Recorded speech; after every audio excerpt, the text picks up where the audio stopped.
Assalamu alaikum, sir. My name is Muhammad Sabiq Intisar Adib, and I am from Group 9. Our present topic of our presentation was about Toyota Motors Corporation, and I'm going to present to you about it today in this video. My ID is 19231106, and I'm from Section B. So, before I start this presentation, I'm going to say that behind the behind the scenes of be, uh, behind every company which achieved this position of success, there's always a story of hurdles and how the company overcame its hurdles. Toyota, being a big name and a company behemoth, is no exception to this rule. To achieve the to reach the very top of the hierarchical ladder of success and to spread its name throughout the world market, obviously Toyota Motors Corporation had to cross these hurdles. And because of the limited time, I won't be able to talk about all the struggles that Toyota went through, but I'm going to give a brief summary. So before I start, I must share the screen.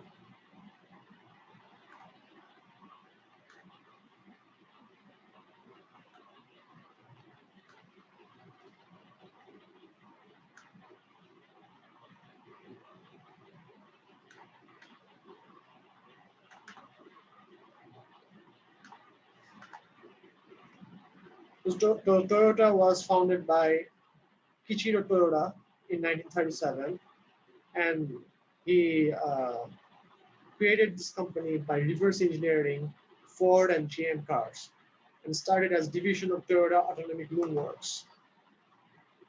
And this is how the beginning and the naming was done.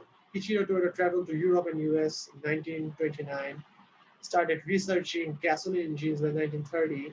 Japanese government encouraged and supported automobile productions, created first Type A engine in 1934 and first streamlined passenger car model, double A car model in 1936.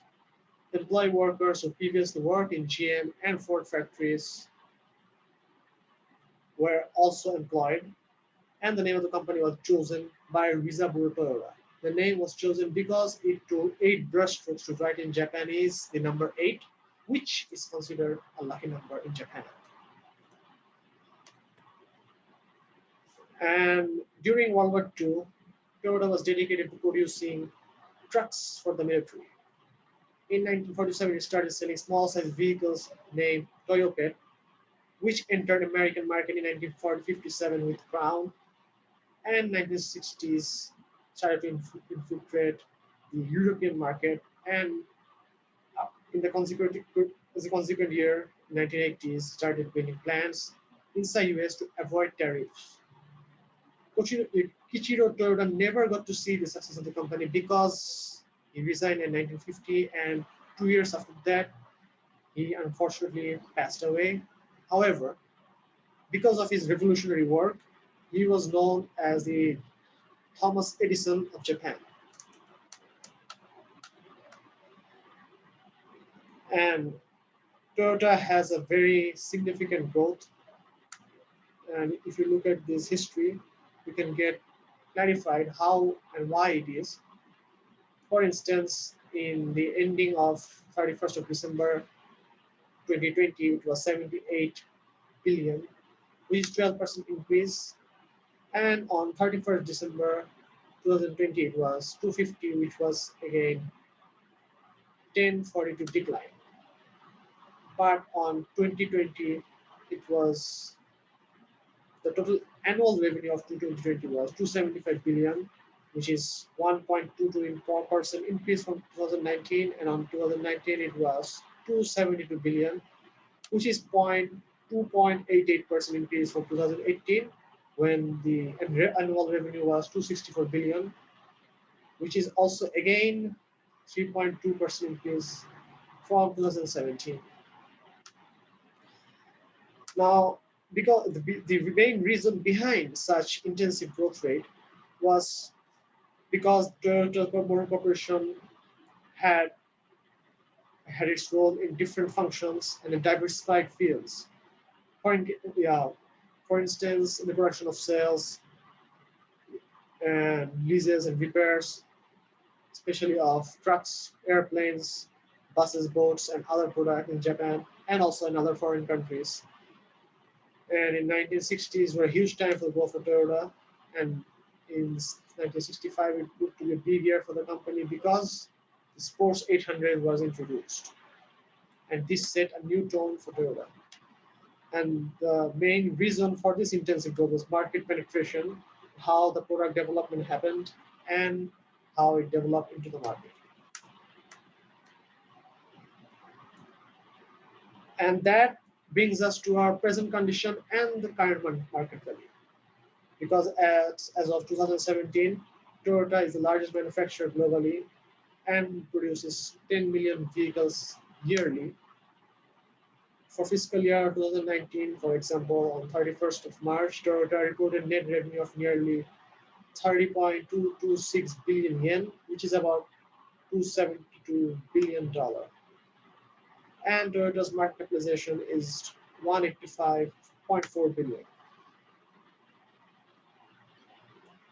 Now, like every company which climbed to the very top of the hierarchy of global market, obviously it had to cross some hurdles, it had to face some competitors, and like all of those companies, Toyota Motors Corporation was no exception because it also faced numerous competitors which were no less of a behemoth themselves.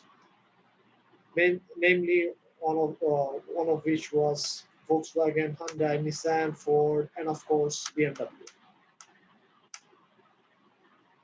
And the products and what enabled this company to have a competitive edge over its competitors because of the widespread and variety of products it was selling, like 2021 Camry, 4Runner, 2021 Corolla, and then 2022 86, and also because of the electronic products like AC/DC inverters, converters, and rear inverter.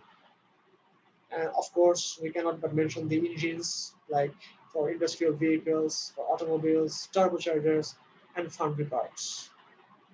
And of course, material handling equipments like electrical lift trucks and internal combustion lift trucks were quintessential behind its success. Now I'm going to talk about the mergers, partnership, and acquisitions, which took place of in January of 25th, 1982, between Toyota Morocco and Toyota Motor Sales. And in 1950, the two companies assumed several responsibilities for production and sales.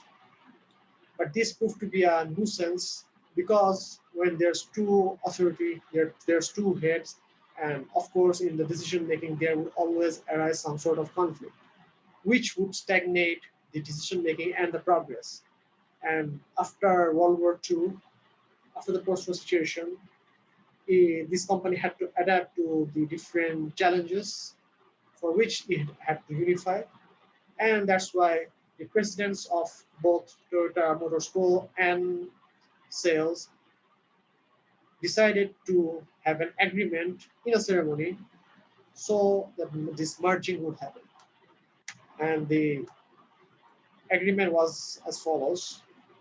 Toyota Motors Co. Limited was changing its trading name on that date to Toyota Motor Corporation and was to increase its shares from 2 billion to a total of 6 billion shares, and also allocated a ratio of 0.75 share of Toyota Motor Co. Limited in exchange for one share of Toyota Motor Sales Co. Limited. And of course, on July 1st, 1982, the Toyota came into being and became a single company again after 32 years after separation on 1950s. At a press conference, Toshiro Toyoda announced the following management policy: that Toyota Motor Corporation will always put customers first, its dealers and suppliers will always unite to deliver attractive products making sure that the domestic sales annually would be 2 million units, and Toyota will implement strategies for the long term. And the benefits derived from this merger will of course always will be transferred to the consumers by providing them quality vehicles at a very reasonable and low price. And now I'm going to mention also the coverages of this vehicle, like the basic coverage is 36 months or 36,000 miles. Powertrain coverage is 60 months for 60,000 miles, and raster coverage is 60 months for unlimited miles. And emissions coverage varies under federal and California regulations.